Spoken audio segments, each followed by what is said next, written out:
I knew loving Madison would change my life. I just never expected losing her to become the thing that finally taught me who I was.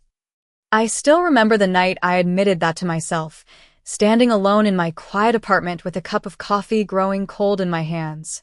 But before Madison Reed walked into my life, there was only Claire Morgan, a woman who had become an expert at pretending she was fine. At 42 years old, I had built a life that looked peaceful from the outside.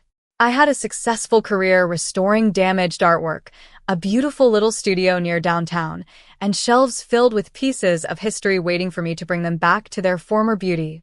People often told me I had a gift. They said I could see the hidden beauty in things others had given up on. The strange part was I never thought that same kindness applied to myself. After 14 years of marriage, I found myself starting over. My divorce was finalized months earlier, but the emptiness it left behind still followed me through every room of my home. I had spent so many years being someone's wife that I forgot what it felt like to simply be Claire. I stopped making plans. I stopped taking chances. I convinced myself that a quiet life was enough. Maybe it was safer that way. Safer than hoping. Safer than trusting someone again. Then came the project that changed everything. My gallery received a collection of photographs needing restoration before a major exhibition. The artist's name was Madison Reed. I had never met her, but everyone in the art world knew her work. Her photographs captured moments most people overlooked. Sunlight through a forest, waves crashing against empty beaches, the quiet beauty of places people rarely stop to notice.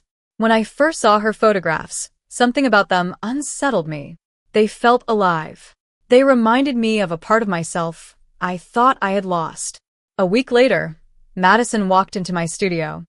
I expected someone distant and professional.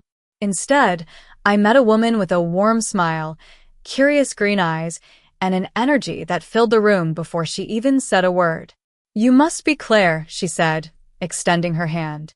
"The woman who can save anything everyone else thinks is beyond repair." I laughed softly because I had no idea how to respond to that. "I just fix old things," I told her. Madison looked around my studio, then back at me. Maybe old things aren't the same as broken things. I didn't know why that sentence stayed with me. Maybe because some part of me needed to hear it. That was the first moment Madison made me wonder if I had been wrong about my own story. I thought she was just another person passing through my life. I thought I was too careful, too guarded, too set in my ways to feel something unexpected again. I was wrong, because from the moment Madison Reed stepped into my world, I started noticing things I had forgotten existed. A reason to smile. A reason to look forward to tomorrow. A feeling I could not explain. And the most surprising part was this. I wasn't searching for love when I found her. I was only trying to repair a photograph. I had no idea Madison was about to help me discover the parts of myself I had left behind. The days after Madison Reed entered my life felt strangely different. Nothing dramatic happened at first. There were no grand moments or impossible promises. Instead, there were small changes I barely noticed until they had already become part of my routine. I started arriving at my studio earlier because I knew Madison would stop by with new photographs or questions about the restoration process. I started drinking my coffee by the window instead of rushing through my mornings. I even found myself listening to music while I worked, something I had not done since before my divorce. It was as if a quiet part of me had started waking up again. Madison had a way of making ordinary moments feel meaningful. She would walk through my studio and ask about the stories behind old paintings, not just their history or value, but the emotions they carried. Most people saw damaged artwork and wondered how much time it would take to fix. Madison saw the journey. "You know what I love about restoration?" she asked one afternoon while watching me carefully repair a small section of an old canvas. I looked up from my work. "What?" She smiled softly. "You do not try to erase what happened. You respect it. You make the damage part of the story." I remember looking back at the painting after she said that. For some reason, those words stayed with me long after she left. Maybe because I had spent years wishing I could erase parts of my own story. The failed marriage. The years when I stopped recognizing myself. The moments when I convinced myself that wanting more was unrealistic. Madison never asked me to become someone else. She simply made me curious about the person I used to be. Over the next few weeks, we grew closer while working on the exhibition. Our conversations slowly moved beyond photographs and artwork. We talked about childhood memories, favorite places, and the dreams we had once abandoned. I learned that Madison was not as fearless as she appeared. Behind her adventurous career was someone who had spent years searching for a place where she truly belonged. People think traveling the world means you are never lonely, she told me one evening while we organized photographs in my studio. But sometimes you can stand in the most beautiful place on earth and still wish you had someone to share it with. I understood that feeling more than I wanted to admit. For the first time in a long time, I felt like someone was not just listening to my words. Madison was listening to everything I did not say. That was what surprised me most. It was not only her confidence or her smile that drew me in. It was the way she made me feel seen. But as our connection grew, so did the questions I tried to ignore.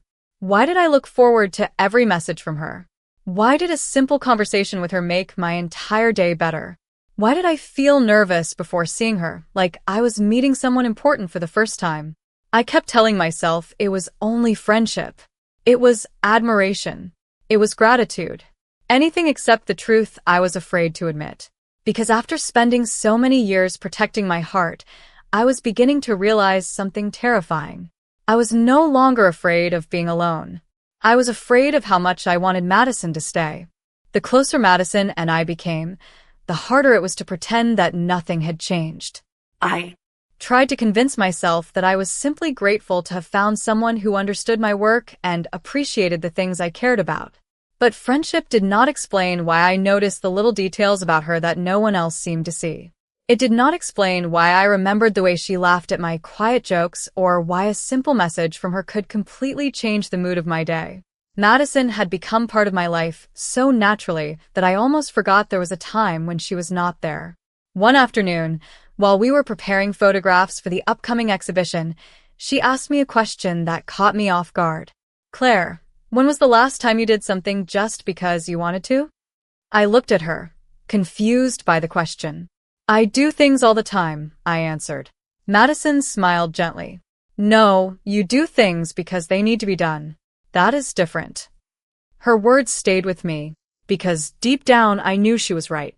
For years, I had built my life around responsibility. My career, my marriage, other people's expectations. Somewhere along the way, I had stopped asking myself what actually made me happy. Madison encouraged me to step outside the small world I had created for myself. She invited me to join her for a weekend photography event outside the city. At first, I hesitated. I was comfortable in my studio, comfortable with routines, comfortable with knowing exactly what each day would bring. But Madison looked at me and said something I still remember. "Sometimes the best discoveries happen when you stop staying where you are." So I agreed. That weekend was unlike anything I expected. We walked through quiet trails, visited small local galleries, and talked for hours about everything from childhood memories to the dreams we had never pursued. I realized Madison had a rare ability to make people feel like their stories mattered. She did not rush to fill silence. She allowed moments to exist. And somehow, being around her made me feel less like a woman starting over and more like a woman beginning again. But that weekend also forced me to face something I had been avoiding. I was no longer just interested in Madison's photography or her perspective on life. I was interested in her. I wanted to know what made her smile. I wanted to hear about the places she had visited. I wanted to understand the person behind the camera. And that realization frightened me. Not because Madison had done anything wrong. She had been nothing but kind. The fear came from me. From the part of myself that remembered what it felt like to trust someone completely and then lose the future I thought I had. On the drive home, Madison looked out the window while sunlight moved across the landscape. "You seem happier lately," she said quietly. I smiled, keeping my eyes on the road. "Maybe I am." She turned toward me. "You deserve that, Claire." Those simple words affected me more than she knew. Because for a long time, I had forgotten that happiness was something I was allowed to have. And as we continued down the road together, I realized something I could no longer ignore. Madison was not just bringing color back into my life. She was changing the way I saw myself. After that weekend with Madison, I returned to my studio feeling like I had stepped into a version of my life I barely recognized. The walls were the same. The paintings were still waiting on my work table. The familiar scent of old canvas and wood filled the room. But something inside me had shifted. I found myself smiling at little things. A song playing in a coffee shop. The warmth of sunlight coming through my studio windows. The thought that someone out there actually wanted to know how my day was going. Madison had not changed my life with one dramatic moment. She had changed it through hundreds of small ones. The kind of moments you only understand after they have already become important. She started stopping by my studio more often, sometimes with new photographs, sometimes just with coffee and a story from her latest project. I noticed that she always remembered the smallest details about me. The way I liked my coffee. The books I enjoyed. The stories behind certain pieces of art in my collection. It was strange how easily she made me feel comfortable. I had spent years believing that being independent meant needing no one. Madison showed me that. There was a difference between being strong and shutting people out. One evening, we stayed late at the studio preparing the final selections for the exhibition. The city outside was quiet, and the soft glow of the lights made the room feel like its own little world. Madison looked at one of the restored paintings hanging nearby.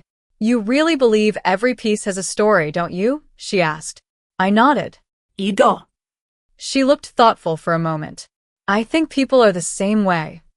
I looked at her, and for a second I wondered if she was talking about more than artwork. Maybe she saw something in me that I had stopped seeing myself.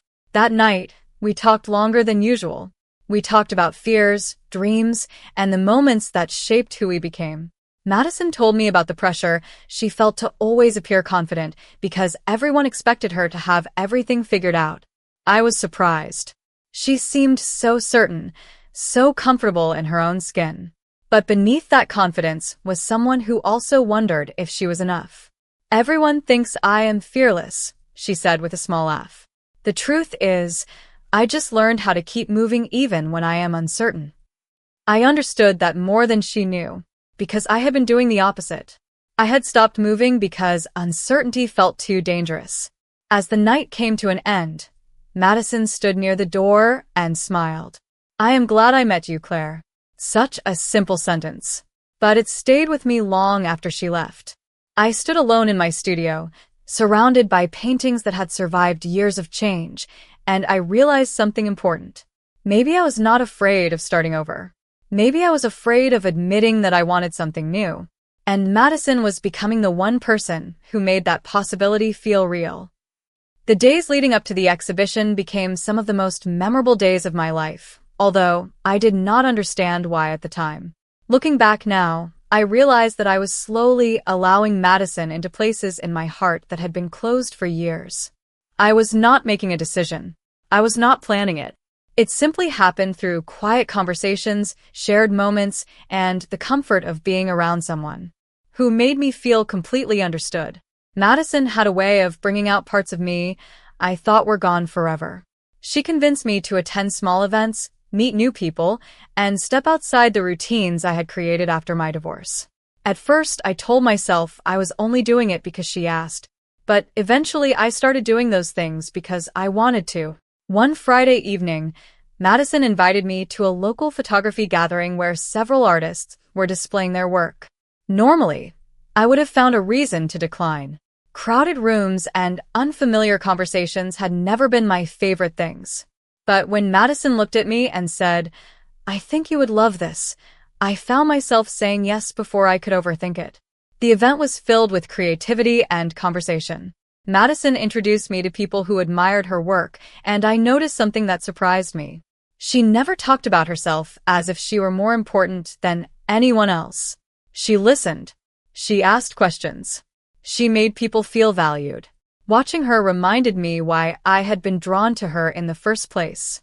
It was not just her talent or confidence. It was the kindness underneath everything she did. Later that evening, we stepped outside for some fresh air. The city lights reflected on the street, and for a moment, everything felt peaceful. Madison looked at me and smiled. "You know, I never expected you to come tonight." I laughed softly. "Neither did I." She smiled. "I am glad you did." There was something about the way she said it that made me pause. It was not just a polite comment. It felt genuine. It felt like my presence mattered to her. That realization stayed with me.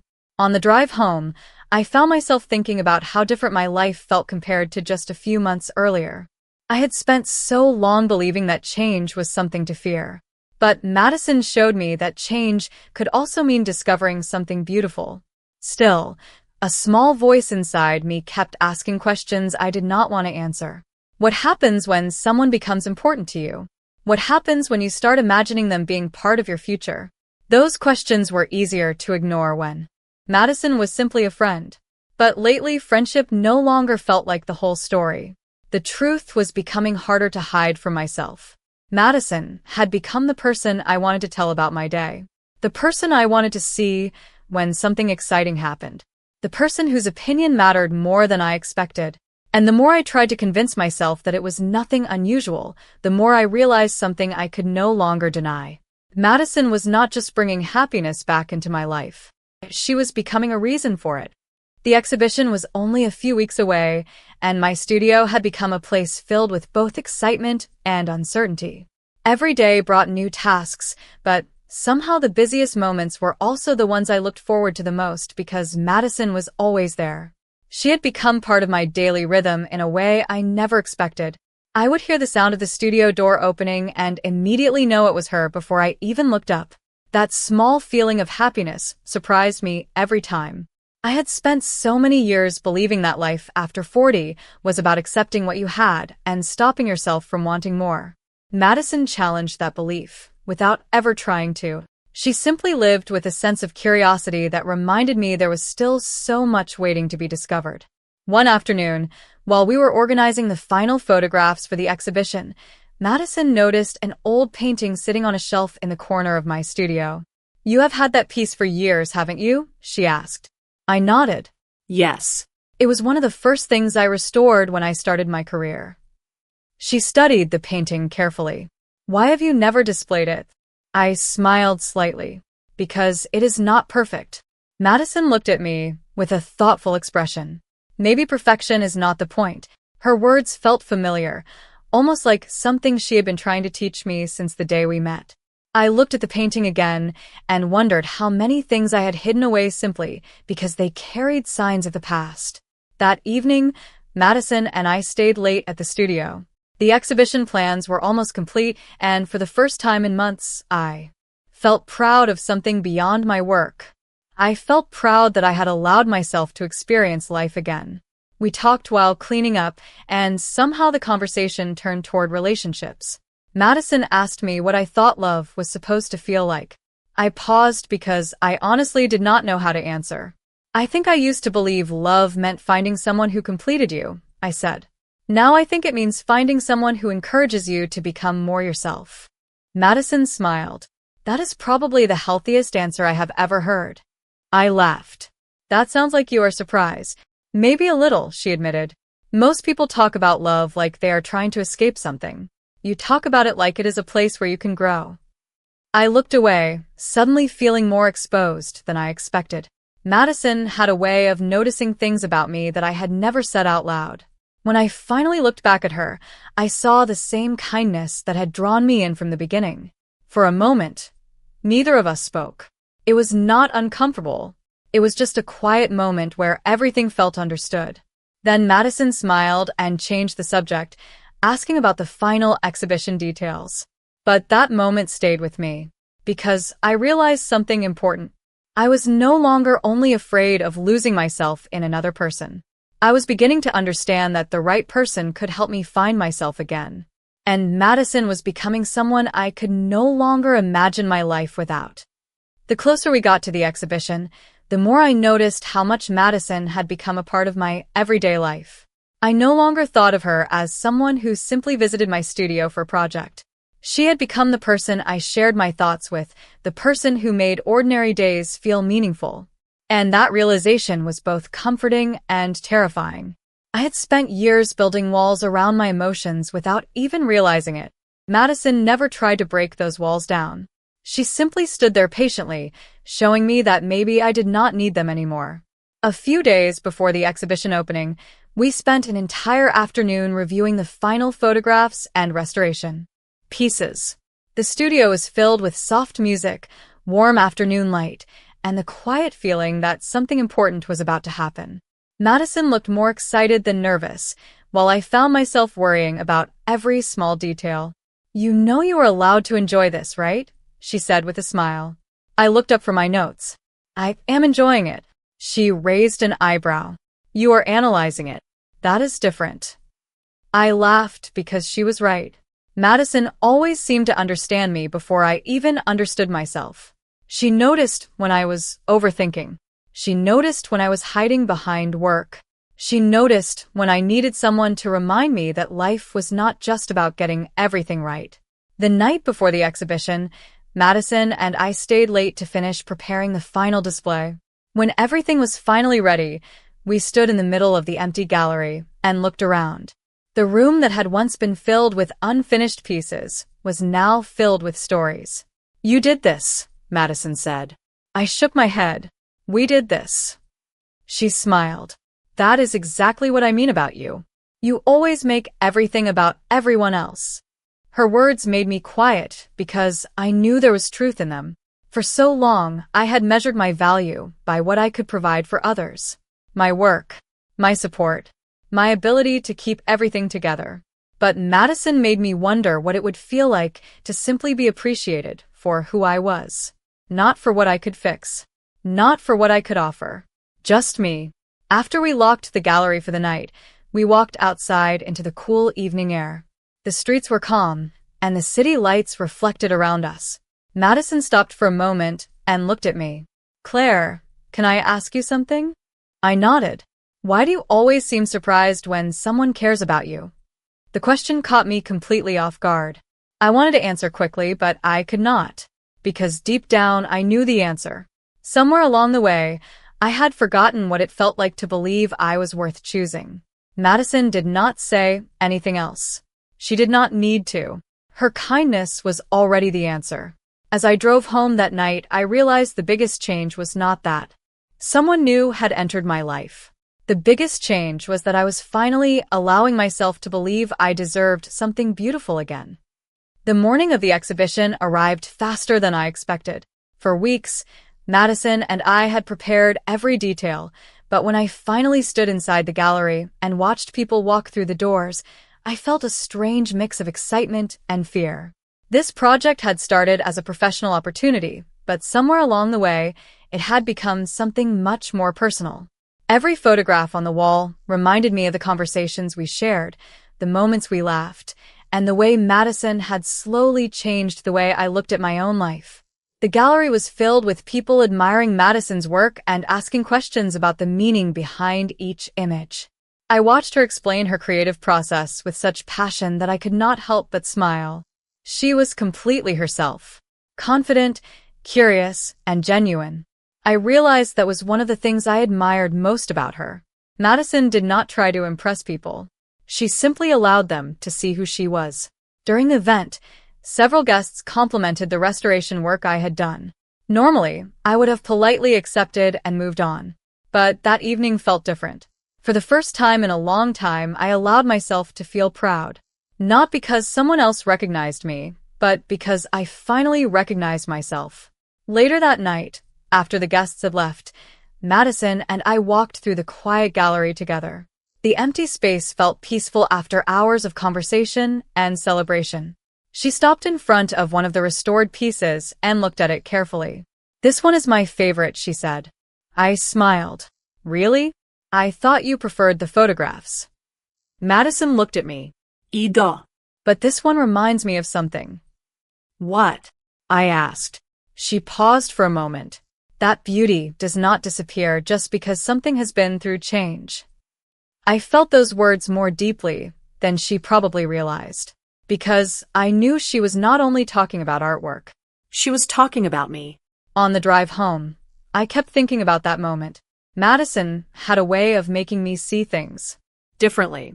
She made me question the beliefs I had carried for years.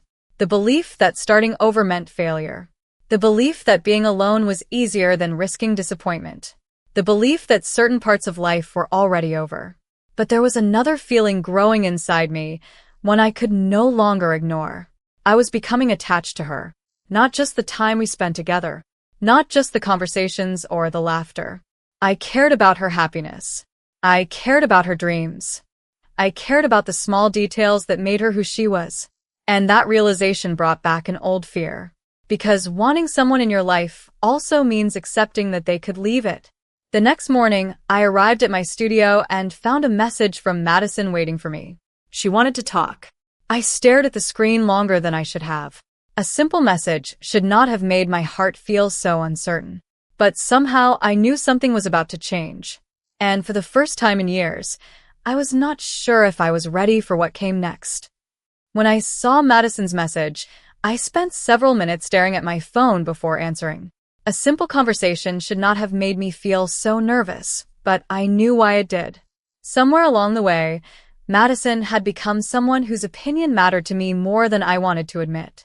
I had spent so much time protecting myself from uncertainty that I forgot how unfamiliar hope could feel.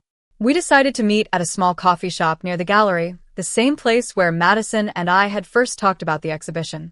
When I arrived, she was sitting near the window with 2 cups of coffee on the table. She smiled when she saw me, but I noticed something different in her expression. She seemed thoughtful, almost hesitant. "I have something to tell you," she said. I sat down and waited. Madison explained that she had been offered an opportunity to travel for a new photography project. It was an incredible opportunity, something she had worked toward for years. I should have been nothing but happy for her. And I was. But at the same time, I felt a quiet disappointment that surprised me. The idea of Madison leaving made me realize just how much space she had taken in my life. "That is amazing," I told her honestly. "You should go." Madison looked at me carefully. "Are you sure?" I smiled because I wanted her to believe I was fine. "Of course. This is your dream." But she knew me too well. "Claire, you always say the right thing. But sometimes I wonder what you are actually feeling." Her words stayed with me because they were true. I had spent years becoming someone who knew how to hide emotions behind calm words. It was easier to be supportive than vulnerable. Easier to encourage someone else's happiness than admit when I was afraid of losing something important. We walked through the park after leaving the coffee shop. The afternoon was quiet, and for a while, neither of us said anything. Finally, Madison stopped and looked at me. "You know, I never expected to meet someone like you." I smiled softly. "Someone who spends too much time in a studio?" She laughed. "Someone who sees the world differently. Someone who reminds me that slowing down is not the same as standing still." I looked away because I did not know how to respond. Madison had a way of saying things that reached parts of me I kept hidden. That evening, after I returned home, I thought about everything she had changed without even trying. Before Madison, I believed my life was complete because it was predictable. Now I understood that predictability was not the same as fulfillment. I was not afraid because she had done something wrong. I was afraid because she had become important. And caring about someone meant accepting that life could change in ways I could not control. The next few weeks would be difficult. Madison would have to make a choice about her future, and I would have to make one about mine. For the first time in years, I realized the biggest challenge was not whether Madison would stay. It was whether I was brave enough to finally be honest about what I wanted. The weeks after Madison told me about the photography project felt different.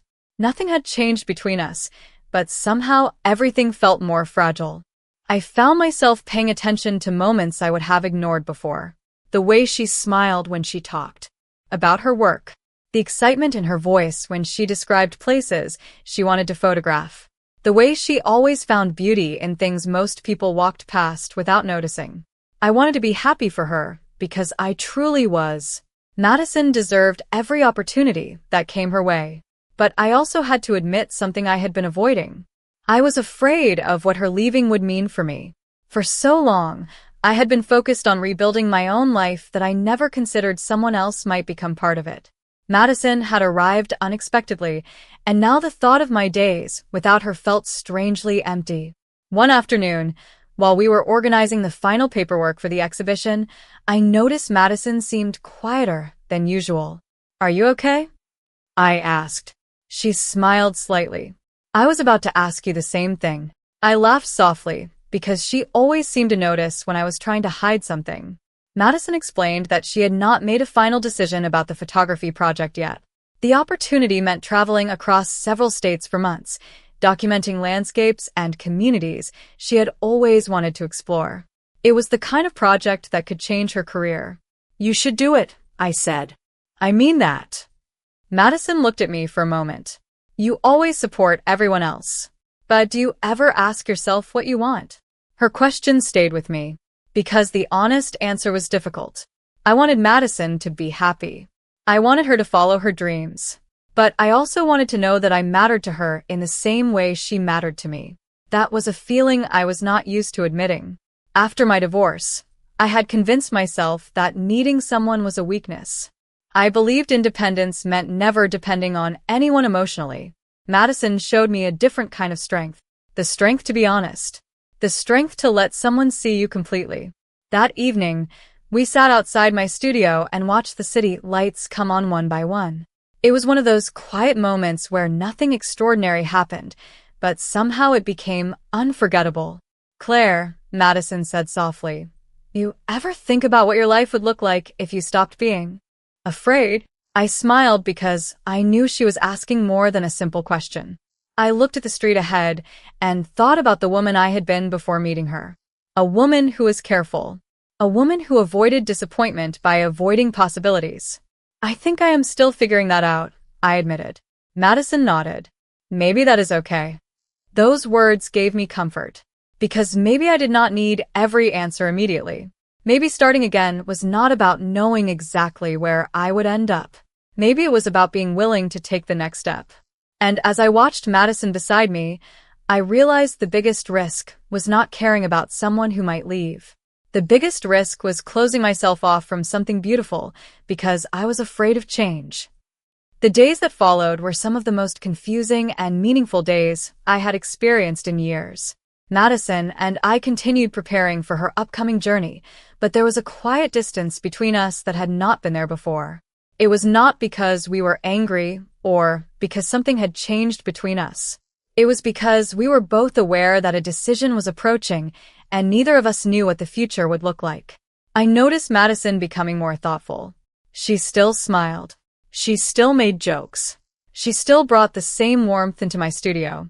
But sometimes, when she looked at the photographs she would take on her journey, I could see how much the opportunity meant to her. And I never wanted to be the reason she held herself back. One evening, while we were finishing the final details for her travel plans, Madison asked me something unexpected. "Claire, are you happy?" I looked at her and smiled. "Of course I am." She tilted her head slightly. That was a very quick answer. I laughed because she knew me too well. The truth was I was happy. Happier than I had been in a long time. But I was also scared. I was scared because for the first time after my divorce, I had something I genuinely cared about losing. Madison sat across from me and waited patiently. She never pressured me to speak. That was one of the things I appreciated most about her. She gave people space to find their own truth.